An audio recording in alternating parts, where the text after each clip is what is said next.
नमस्कार। किरण की कहानी चैनल में आपका स्वागत है। आज की हमारी कहानी है अकेलापन। कुलदीप सिंह विवाह के एक कार्यक्रम से गाड़ी से वापस लौट रहे थे। उन्हें घर वापसी में देरी हो गई थी। जैसे ही सदर चौराहे पर पहुंचे तो उनकी नज़र शराब की दुकान पर पड़ी। उन्हें तुरंत ध्यान आया कि घर पर शराब की बोतल खाली हो गई थी और शाम की खुराक के लिए कुछ नहीं है। उन्होंने गाड़ी एक और खड़ी की और अंग्रेजी शराब का एक पौवा खरीद लिया, जो उनकी 2-3 दिन की खुराक थी। जब वे गाड़ी से घर की ओर चले तो उन्हें ध्यान आया कि पुलिस विभाग में भर्ती होने से पहले वे शराब को हाथ तक नहीं लगाते थे। फिर अपने विभाग के साथियों के साथ उठते बैठते उन्हें शराब पीने की लत लग गई थी। सिस्टम में कई चीज़ें अपने आप होने लगती है और उनसे हम कठोर प्रण करके ही बच सकते हैं। अब तो पीने की आदत ऐसी हो गई है कि शाम को बिना पिए निवाला हलक से नीचे उतरता ही नहीं। घर पहुंचकर कुलदीप सिंह ने अपने खाली मकान का ताला खोला। रसोई से ताज़ा खाने की गंध सी आ रही थी। इसका मतलब था कि घर की नौकरानी कांताबाई खाना बनाकर जा चुकी थी। अनुराधा के गुजरने के बाद मुख्य दरवाजे और रसोई की चाबी कांताबाई को दे दी गई थी, जिससे वह समय से खाना बनाकर अपने घर जा सके। अनुराधा के बिना घर वीरान सा हो गया था। यही घर जिसमें अनुराधा के रहते कभी चहल पहल सी रहती थी। रिश्तेदारों और जान पहचान वालों का आना जाना लगा ही रहता था। अब कैसा खाली खाली सा रहता है। घर का खालीपन कैसा काटने को दौड़ता है। सब कुछ होते हुए भी कुछ भी न होने का एहसास होता है। केवल और केवल अकेला आदमी ही इस एहसास को परिभाषित कर सकता है। किसी ने सच कहा है, घर घर वाली का, वह है तो घर है, नहीं तो मुर्दा घाट।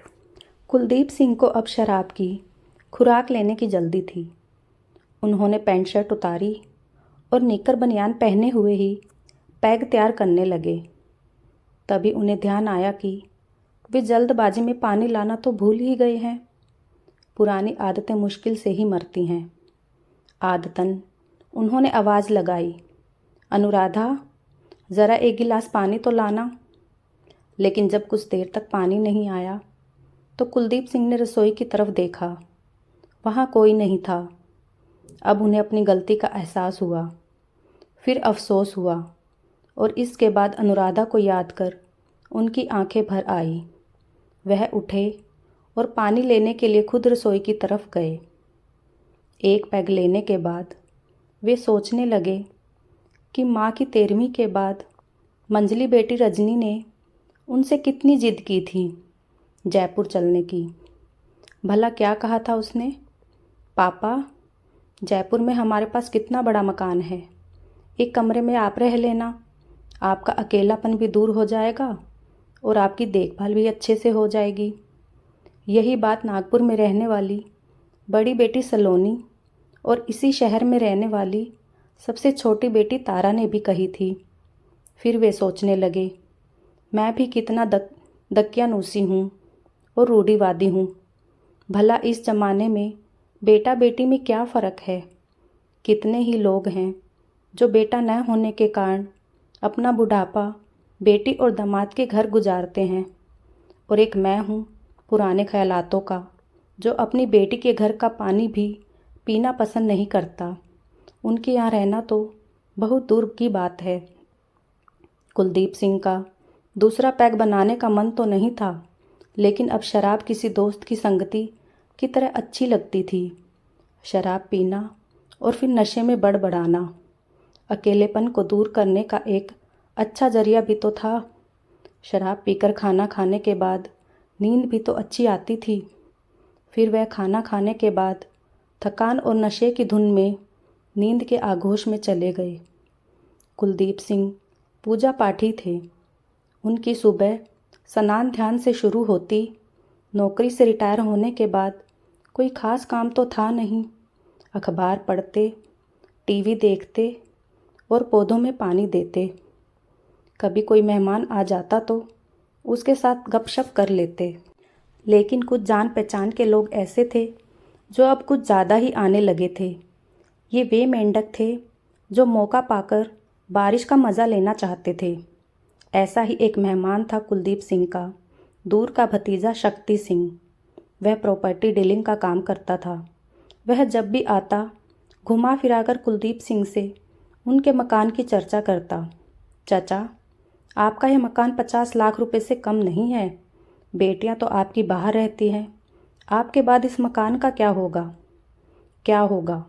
मेरे मरने के बाद मेरी प्रॉपर्टी पर मेरी बेटियों का अधिकार होगा, कुलदीप सिंह ने उसे समझाया। लेकिन जयपुर और नागपुर वाली बेटियां तो यहाँ लौटकर आने वाली हैं नहीं। रही बात तारा की, तो उसके पास तो खुद का इस शहर में इतना बड़ा मकान है, वह भी आधुनिक तरीके से बना हुआ। वह इस पुराने मकान का क्या करेगी? कोई कुछ करे या ना करे, शक्ति तुमसे मतलब, कुलदीप सिंह कुछ गर्म लहजे में बोले। अरे, आप तो नाराज़ होने लगे। मैं तो आपकी मदद करना चाहता था, आपके मकान की सही कीमत लगाकर। फिर मैं कहाँ रहूँगा शक्ति? क्या तुमने यह कभी सोचा है? कुलदीप सिंह ने सवाल दागा। चाचा, अगर कुछ पैसे लेकर आप ये मकान मेरे नाम कर दो तो आप मेरे ही पास रह लेना। आखिर मैं आपका भतीजा हूँ, बिल्कुल आपके बेटे जैसा। आपके बुढ़ापे में आपकी सेवा मैं ही कर दूँगा। कुलदीप सिंह कोई दूध पीते बच्चे तो थे नहीं जो शक्ति सिंह की बात का मतलब न समझ रहे हों। उन्होंने नहले पे दैला जड़ते हुए कहा, शक्ति, तुम्हें मेरी सेवा की इतनी ही चिंता है तो ऐसे ही मेरी सेवा कर दो। अपने नाम क्या मकान लिखवाना ज़रूरी है? और वैसे भी तुम तो एक बात और बता दूं, तुम जैसों से ही बचने के लिए अनुराधा इस मकान की वसीयत मरने से पहले ही अपनी बेटियों के नाम कर चुकी थी, क्योंकि अनुराधा को इस मामले में मुझ पर विश्वास नहीं था। वह सोचती थी कि शक्ति सिंह जैसा कोई व्यक्ति कहीं मुझे अधपौआ पिलाकर नशे की हालत में मुझसे यह प्रॉपर्टी अपने नाम न करवा ले। शक्ति सिंह, तुम्हें देखकर आज सोचता हूँ कि अनुराधा का फैसला कितना सही था। शक्ति सिंह समझ गया कि यहाँ उसकी दाल गलने वाली नहीं। वह बहाना बनाकर चलने के लिए उठा तो कुलदीप सिंह ने कटाक्ष करते हुए कहा, अरे बेटा, चाय तो पीता जा, अभी हमें सेवा का मौका दे, फिर तुम हमारी सेवा कर लेना। लेकिन इतनी देर में शक्ति सिंह अपनी कार में बैठ चुका था और उस दिन के बाद वह अपने इन चचा से मिलने फिर कभी नहीं आया। कुछ ही देर बाद कुलदीप सिंह का एक पुराना परिचित चंदन आदम का, वह किसी पक्के इरादे से आया था, इसलिए कुलदीप सिंह से लगभग सटकर बैठा। फिर बात को घुमा फिराकर अपने इरादे पर ले आया। भाई साहब, अकेलापन भी बहुत बुरा होता है, खाली घर तो काटने को दौड़ता है। चंदन ने भूमिका बनानी शुरू की। हाँ चंदन, यह तो है, लेकिन क्या करें, किसने सोचा था कि अनुराधा इतनी जल्दी चली जाएगी। बस अब तो यूं ही ज़िंदगी गुजारनी है, अब किया ही क्या जा सकता है। नहीं भाई साहब, यह ज़रूरी तो नहीं कि ज़िंदगी अकेले काटी जाए। चंदन ने अपनी बात आगे बढ़ाई। चंदन, और इस उम्र में क्या करना है? तीनों बेटियों का घर अच्छे से बसा हुआ है, वे सुखी हैं तो मैं भी सुखी हूँ। चंदन तो अपने मकसद से आया था। वह बोला, अरे भाई साहब, क्या कहते हो, इस उम्र में क्या नहीं किया जा सकता? मर्द कभी बूढ़ा होता है क्या? उसकी बात पर कुलदीप सिंह ने हंसते हुए कहा, चंदन, तुम भी अच्छा मजाक कर लेते हो। अब तो तुम कवियों की तरह बात करने लगे हो। मैं कोई शायर नहीं कि कल्पना लोक में जीऊँ। मैंने पुलिस विभाग में नौकरी की है। मेरा वास्तविकताओं से पाला पड़ा है। मैं पक्का यथार्थवादी हूँ। 60 साल की उम्र में सरकार रिटायर कर देती है और मैं 65 पार कर चुका हूँ। लेकिन चंदन हार मानने वालों में से नहीं था। उसने कहा, भाई साहब, इस उम्र में तो न जाने कितने लोग शादी करते हैं। आप भी पीछे मत रहिए, शादी कर लीजिए। एक लड़की मतलब एक औरत मेरी नज़र में है। यदि आप चाहो तो बात। मतलब चंदन, तुम्हें कोई शर्म लिहाज नहीं? भला मैं इस उम्र में दूसरी शादी करके समाज में क्या मुंह दिखाऊंगा? मेरी बेटियां और दामाद क्या सोचेंगे? अब चंदन कुलदीप सिंह के और निकट सरक आया और आगे बोला, अरे भाई साहब, यह ज़माना तो न जाने क्या क्या कहता है, लेकिन यह ज़माना यह नहीं जानता कि अकेले जीवन काटना कितना मुश्किल होता है। कितना भी मुश्किल हो चंदन, लेकिन इस उम्र में दूसरा विवाह करना शोभा नहीं देता। भाई साहब, अभी तो आपके हाथ पैर चल रहे हैं, लेकिन उस दिन की तो सोचिए जब बुढ़ापे और कमज़ोरी के कारण आपका चलना फिरना भी मुश्किल हो जाएगा। अपनी रूढ़िवादी सोच के कारण आप अपनी बेटियों के पास तो जाओगे नहीं, अपने भाई भतीजों से आपकी बनती नहीं। तब की सोचिए ना, तब क्या होगा?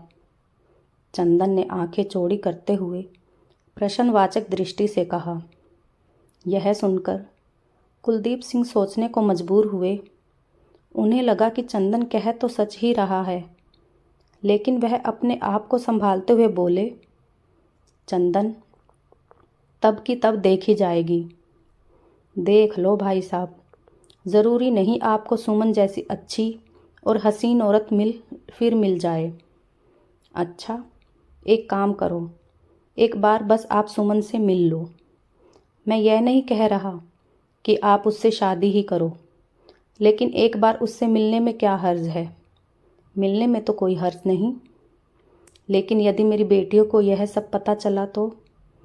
कुलदीप सिंह ने प्रश्न किया। उन्हें तो तब पता चलेगा जब हम उन्हें पता चलने देंगे, चंदन ने बड़े विश्वास के साथ कहा।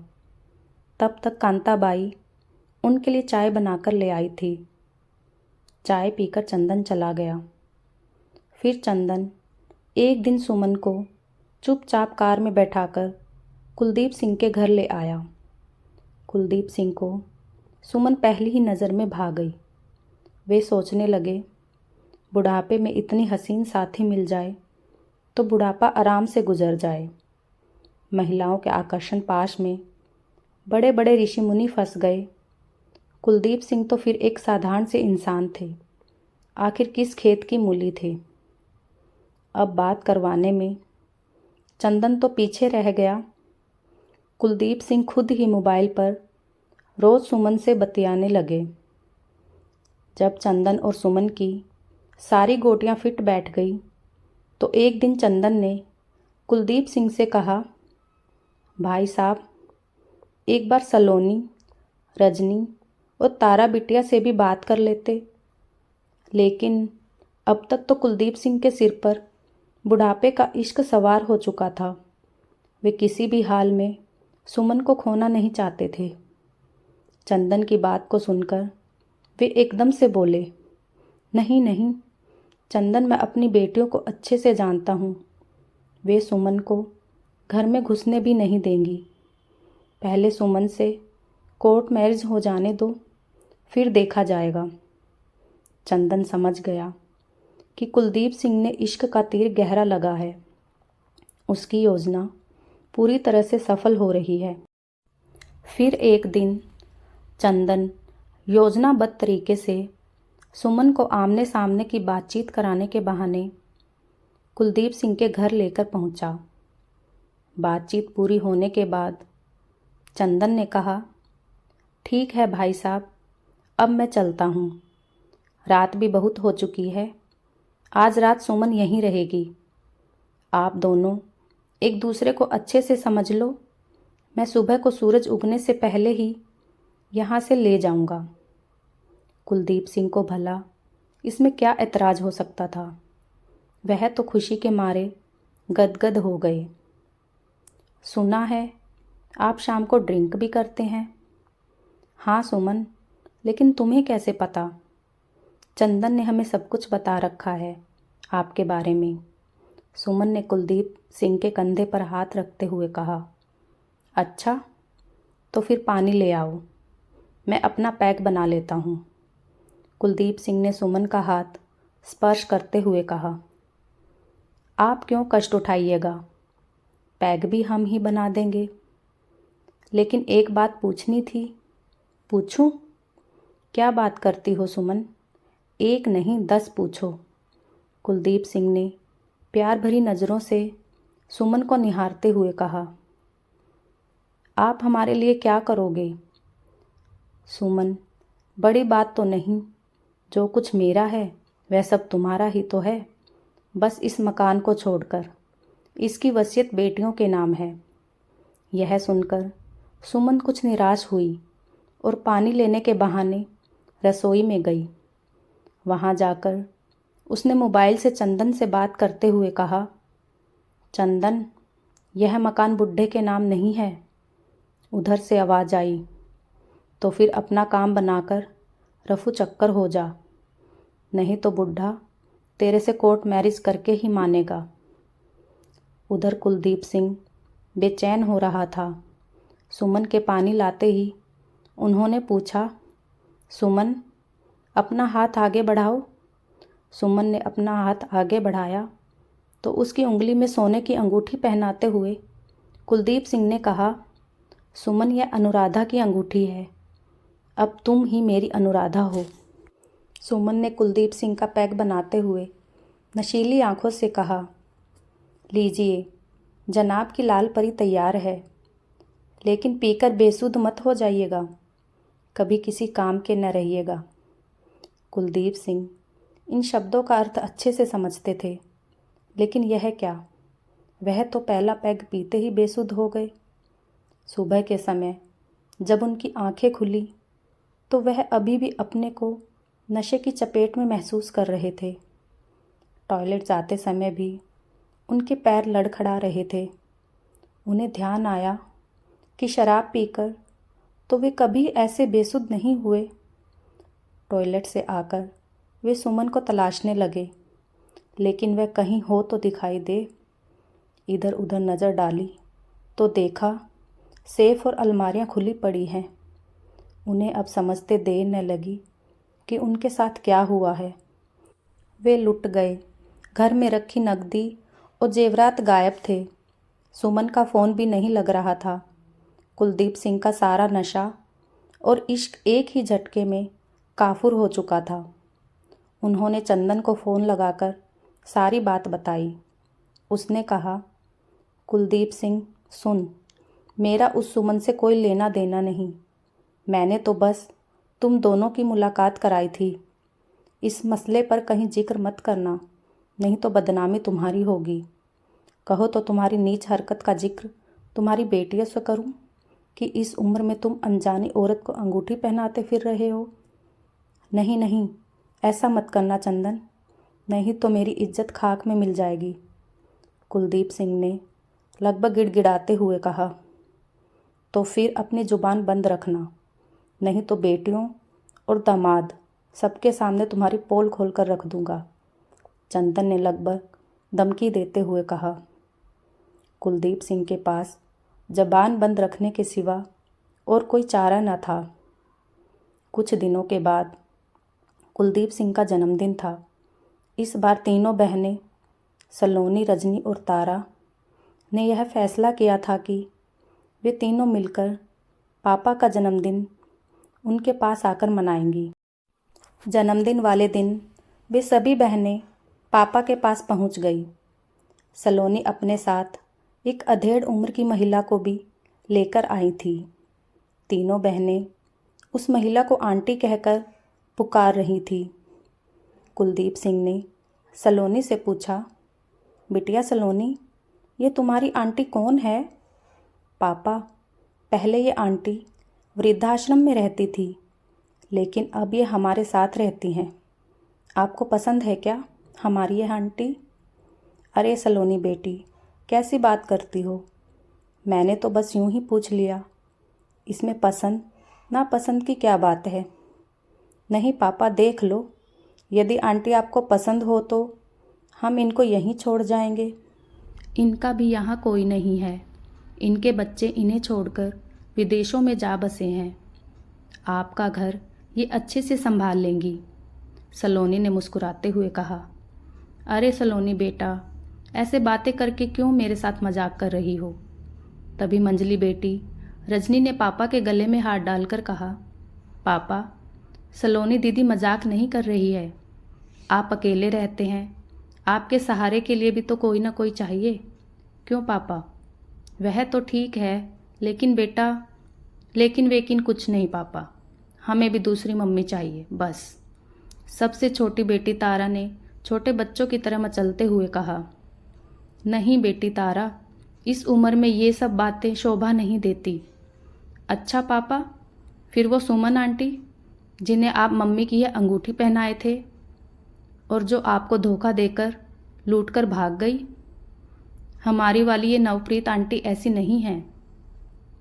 तारा के ये कहते ही कुलदीप सिंह को सांप सूंघ गया।